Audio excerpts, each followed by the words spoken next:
Queria, em primeiro lugar, agradecer o convite para aqui estar e, na verdade, tinha 2 ou 3 coisas para dizer sobre os jornais e a morte. Já agora, fazendo uma ponte com o que disse, a situação mais curiosa que eu vi desses noticiários preparados com tempo disse respeito ao Abbé Pierre, que quando morreu viu publicado no Le Monde um obituário escrito por alguém que já tinha morrido, o que não deixa de ser de certo modo irónico.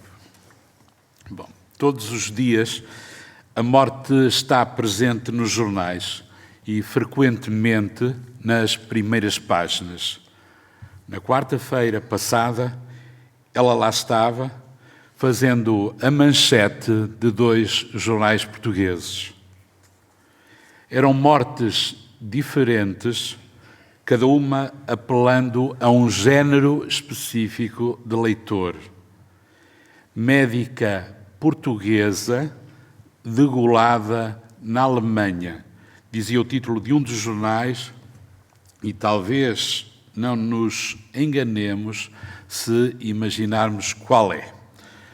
Também é provável que acertemos se dissermos que o jornal ocupou a maior parte da primeira página com a fotografia do designer de moda que tinha morrido no dia anterior.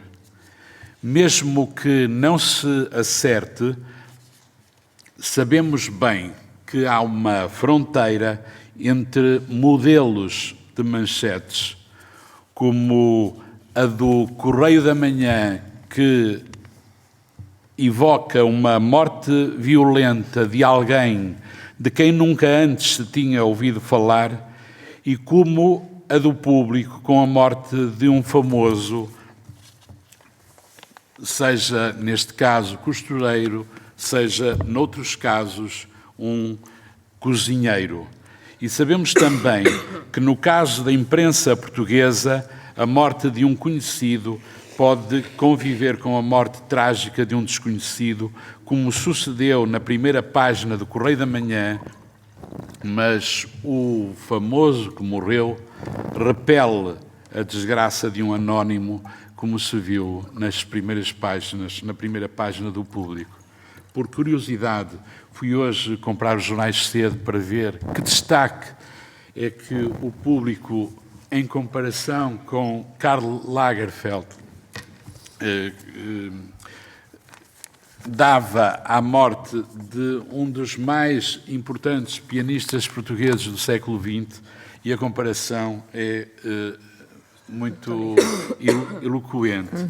Para um dos grandes pianistas do século XX português, temos aqui um pequeno canto no topo da página para um dos costureiros que, enfim, sendo verdade também que é mais fácil comprar uma roupa Chanel que um disco de Sequeira e Costa.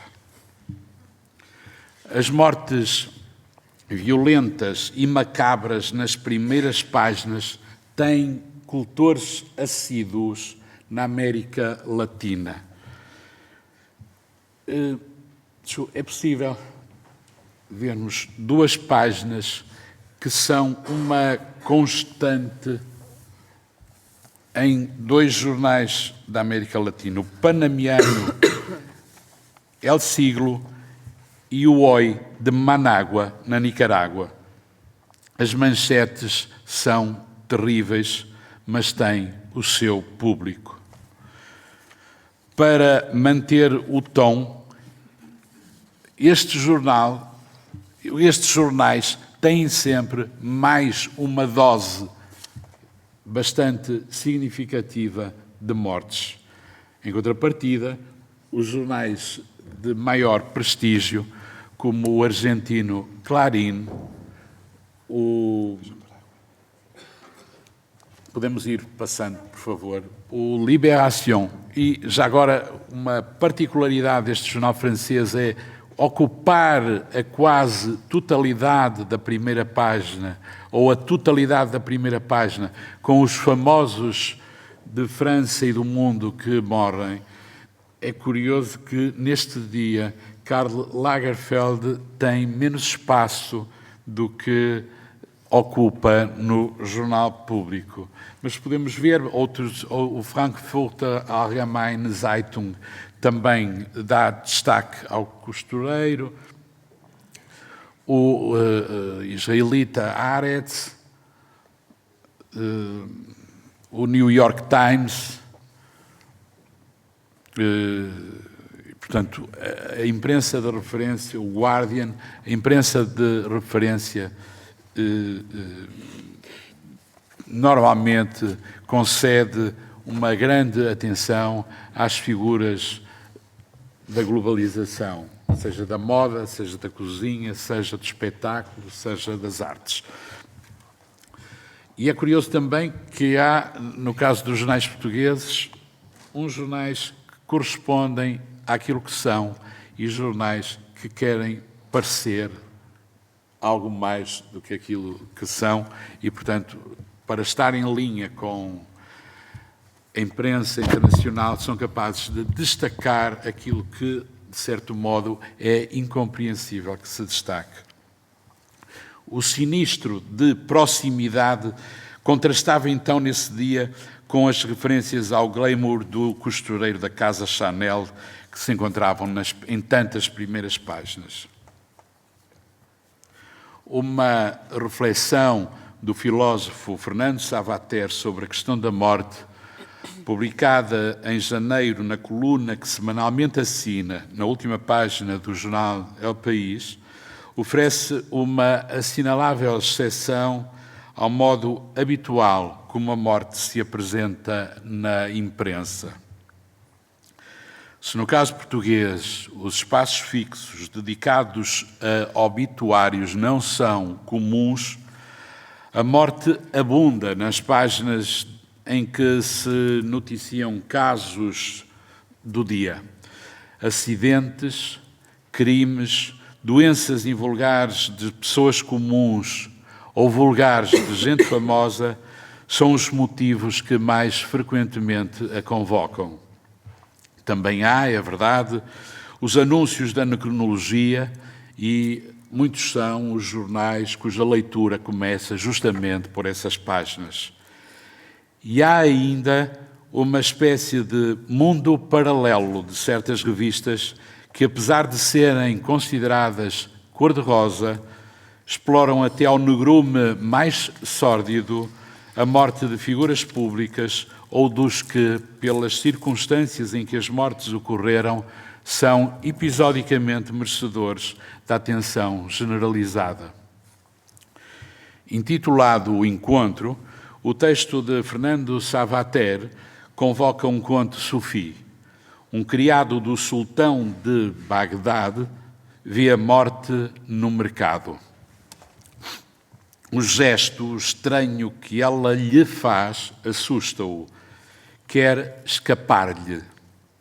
Pede autorização ao seu amo e foge para Samarra. Depois, é o próprio sultão que encontra a morte. Pergunta-lhe por que ameaçou o criado. E a morte responde que não o ameaçou. Apenas ficou surpreendida porque viu o criado em Bagdade e ela, a morte, tem à noite um encontro com ele em Samarra.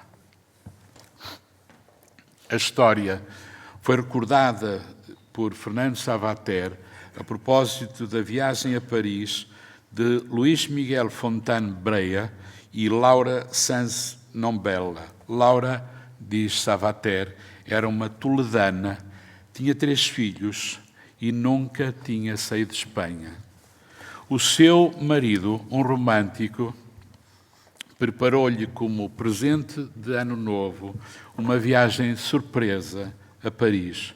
Começar a ver o mundo em Paris parece muito boa ideia, mas lá encontrou, com um horror inesperado, a explosão de gás, a morte perentória, inadiável, o encontro em Samarra. Lembrar-se-ão que foi um atentado com uma explosão que vitimou várias pessoas em Paris no início do ano.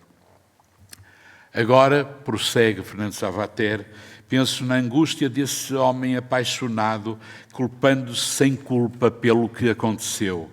Penso também nas 3 crianças esperando em vão pelo regresso da mãe. O escrito de Fernando Savater termina com a dúvida sobre onde o aguardará o seu definitivo encontro em Samarra. Todos os dias, os jornais incluem notícias suscetíveis de proporcionar a cada um, e não apenas ao filósofo, idêntica interrogação. Mas as notícias da morte num jornal podem também oferecer um título a um poema, como o que Juan Luis Panero escreveu evocando Ernest Hemingway. E o poema diz: o velho caçador trauteava uma cançoneta alegre, lembrança da sua passada juventude, enquanto carregava a espingarda. Frente a frente, imóvel, um leão fixava-o. Impassível, observava-lhe os controlados movimentos. O velho caçador ia repetindo a melodia enquanto as balas se ajustavam à câmara. Houve um instante, talvez por culpa da canção, que lhe veio à memória a sua juventude, a sua vida. Como uma rajada de pólvora e álcool, com vagar montou a arma e apontou-a cuidadosamente, os dedos firme e delicadamente, quase uma arte, apertaram o gatilho. O leão permanecia quieto diante, fitando-o. Soaram 2 disparos na madrugada, estilhaços de osso, pele e pelo, dentes cuspidos, grumos do que fora um cérebro. Gotas de sangue espalharam-se no espaço difuso. No dia seguinte, todos os jornais do mundo anunciaram em grandes parangonas a morte de um leão.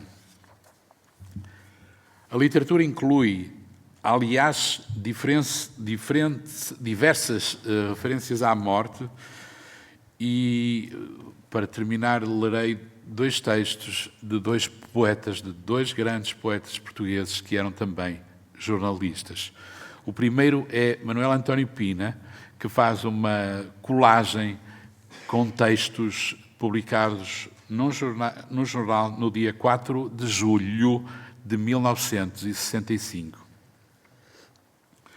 Segundo fontes geralmente bem, os altos interesses nacionais foi recebido carinhosamente, pretende para fins matrimoniais, entre os países membros da OTAN, as suas provas de doutoramento, Sua Excelência, o Presidente da Conferência do Desarmamento, Excelentíssimo Senhor Diretor, ardilosos amigos do alheio, nosso prezado colaborador, atrasos na entrega do correio, não perca esta excelente ocasião, da Santa Madre Igreja faleceu, resposta em carta à administração de casa de seus pais, desapareceu. O jornalista Fernando Assis Pacheco leva para o poema Então Agora Vamos Ficar Sem o Rui Belo o modo como é recebida a notícia da morte de um poeta, ainda por mais amigo, na redação de um jornal. O poeta é, como o título indica, Rui Belo, que morreu no dia 8 de agosto de 1978, e a redação pode ser a do semanário O Jornal, que Fernando Assis Pacheco esfiou. Então agora vamos ficar sem o Rui Belo. Quando morre um poeta, é fatal. A NOP, sempre em cima do evento, debita o seu telegrama. Tantos anos, uma obra ímpar, etc. Foi assim com o Rui Belo, mas o Flash pedia para não dar a notícia, o que me levou à conclusão irresistível de que, mais uma vez, este se entretinha a reinar aos cowboys. Ó Rui, tu, mascarado de Jesse James, o vingador vingando, as malas artes da retórica idiota, o que me levou à conclusão irresistível de que esperaria mais pormenores para confirmação da informação. Seguiram-se os telefonemas de recurso a localizar em férias o João Miguel Fernandes Jorge. Não estava no Bom Barral em casa dos pais, não estava na Consolação.